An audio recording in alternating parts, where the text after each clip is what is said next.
So, I received an email with a key to play a game called Builder Tycoon. And what this game is about is you basically start off essentially in your bedroom, you're working on your own, and you need to develop your skills and develop video games, get them published, and you're basically running a game development / publishing company. You start off on your own, you eventually build up, upgrade your office, start hiring employees and stuff to work with you. And a massive thank you for the key and being able to play the game for free. And I want to say that Ubisoft strikes again, because you get to pick your company name, and I thought Ubisoft, and basically I spent the first hour or so of playing the game basically creating what some companies try doing. I made rip-off games, so instead of Riders Republic you had Flyers Republic, instead of Ghost Recon Wildlands you had Ghoul Recon Wild Seas, and I basically just had a load of fun with it. And I want to point out, before we get into the main reasons about buying it, not buying it, so on and so forth, I want to get into some things about why the game is not realistic. It's a tycoon, so it's not necessarily going to be a 100% realistic game. But I would say it's unrealistic because you have the choice to fix bugs, but not the choice to rush the release to get it out with bugs in it just to make money, which is what some companies do. You get offers for people to take half of your money and give you more exposure for the game, like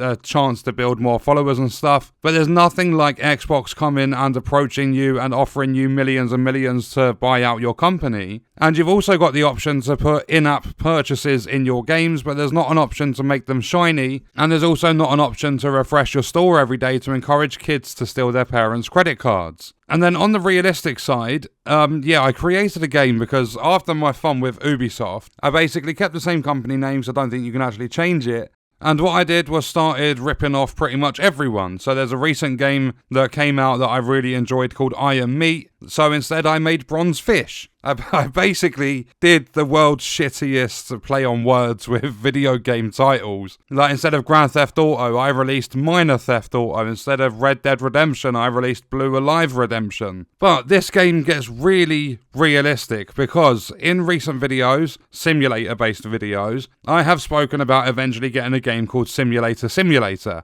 And I decided to develop that game on my own, and Simulator was a 10 out of 10 release. It also made me enough money to expand my office space and basically move up in the world of game development. And it's sold 14 million copies with over $114 million worth of profits, with copies still selling to this day. So Simulator is a thing, I developed it. And just to let you all know, disclaimer just in case, there's not an actual real game called Simulator that I've made. This was all within this video game. And then on a more serious note, there are some features missing from this game. There were complaints and stuff in the reviews. People were saying it took too long to make progress in the game, so the devs went out, changed it. It's a lot easier to make progress in the game now. But there are some things missing from the game that I feel should be in there as part of game development. For an example, there's no option to add cross-play or cross-progression into your games. And there's also no Souls-like genre. You have roguelike, but you don't have Souls-like. And there's possibly more that I've missed, but I'm not a game developer, so I've got no idea. But not only that, when you get to roughly the current day, maybe 2026 or so, there's nothing else at all that unlocks. So you start this game off, I don't know if it's the same for everyone, I'm guessing it is. You start off in 2005, and the game works on a monthly basis. So if you want to do some training, it could take you 2 to 4 months. You start in May, you could finish in September. And the moment you progress from 2005 up to around 2026,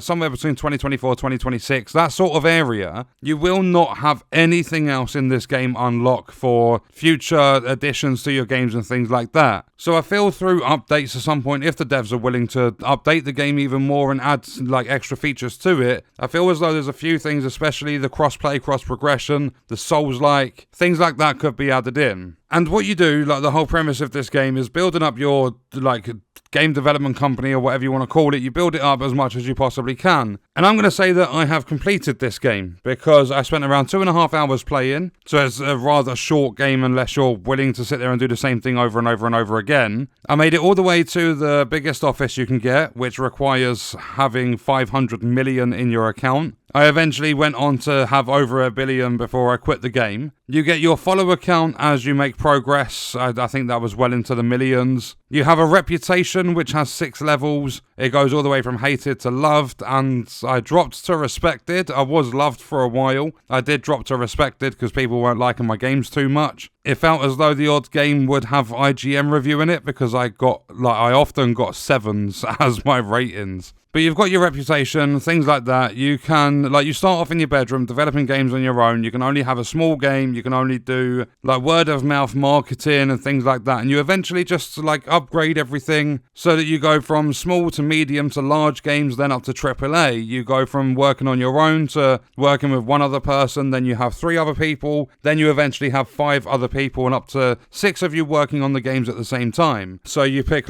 your genre. So say, for an example, I was going for a sports game. You can then pick if they're side-scrolling, you can pick if they're top-down view, isometric, third-person, first-person. There is a lot of depth to actually creating your games. And I really, really like that about this game. Because not only that, once you've started developing the game, so you're picking all of your features, you can basically change the rating of your AI, your UI. You can change it for your visuals, for your story, your quests, your dialogues. There's so many things within, different categories of development. But once you've gone through all of that, you're choosing whether it's single player, multiplayer, MMO, whether it's verse or co-op, multiplayer. There's so many different options. But once you've done all that, you're partway through the development. You can then, eventually through progress, you can unlock different features. You can make your game VR, you can make it AR, you can make it open world, you can have mod support, you can, there's so many different things you can do. You can make it have tutorials, and you don't want to just go chucking every single last feature into a game. I think it's once a year, you'll get these newspapers that come out and they might say VR is trending among gamers. Or they might say that people were loving the idea of having their RPGs open world or something like that. You'll get a newspaper that will give you sort of hints as to what's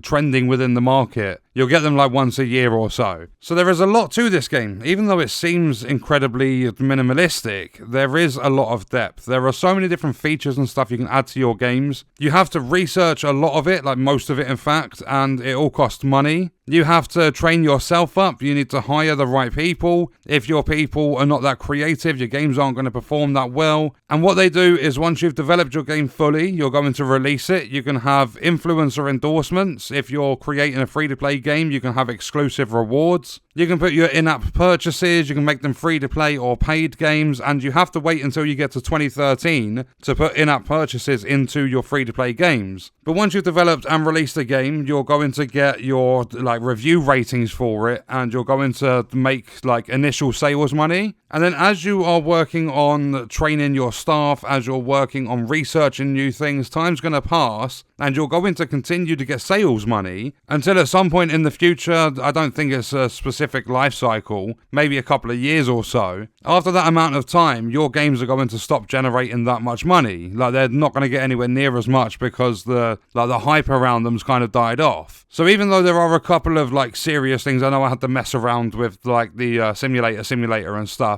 But even though there's a couple of things like Souls-like crossplay, cross-progression missing, and I feel as though they should be in the game, there is a lot of thought, depth, and effort that went into this game from the developers. They've done such a good job with this game. The only reason I stopped playing it was because after around 2.5 hours, I felt as though I had completed it. I got achievements for unlocking everything in the game, all the different genres, the features, and things like that. And there's just, for me personally, there's no point after you've unlocked everything to just continue and make a multi-billion-dollar company. I got to $1 billion, I had released a load of games, I had my fun with this one. So to answer the question, is it worth playing? I'm going to say yes, this was a very enjoyable game. I had no issues with the progression or anything like that. I made a lot of money, I had a load of fun being creative. They've even got a feature in the game that lets you randomize the game name if you can't come up with any on your own. And you basically just work your way through, starting off with nothing, working on your own and making games. You eventually have a big company, you're building up your followers and making money. You can also be hated and make really, really bad games. So, Game Builder Tycoon is a game that I recommend playing, and what we are going to do is leave that video there. Let me know your thoughts and stuff about this game in the comments, and I'll see you guys in the next one. I hope you enjoyed it. Thank you for watching.